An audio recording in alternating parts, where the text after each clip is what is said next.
കരുനാഗപ്പള്ളി സ്രായിക്കാട്ട് നിർമ്മിച്ച ടർഫിന്റെ നിർമ്മാണം പൂർത്തിയായി. ഉദ്ഘാടനം അടുത്ത മാസം ആദ്യം നടക്കുമെന്ന് ബന്ധപ്പെട്ടവർ അറിയിച്ചു.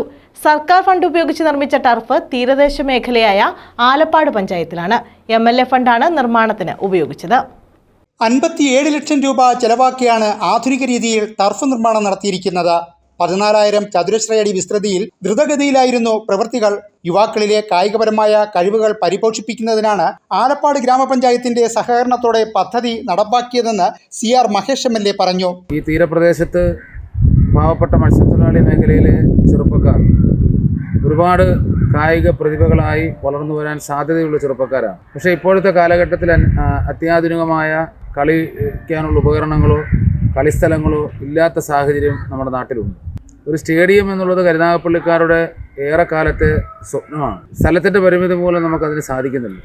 ഈ പടിഞ്ഞാറൻ മേഖല ആയതുകൊണ്ട് സ്വകാര്യ കക്ഷികൾ ആരും തന്നെ ടർഫ് ആരംഭിക്കുവാൻ ഇതുവരെയും തയ്യാറായിട്ടില്ല. ഒരുപക്ഷെ കേരളത്തിൽ തന്നെ ഈ തീരപ്രദേശത്ത് സർക്കാർ മേഖലയിൽ ആദ്യമായിട്ടായിരിക്കും ഇത്തരത്തിൽ ഒരു ടർഫ്.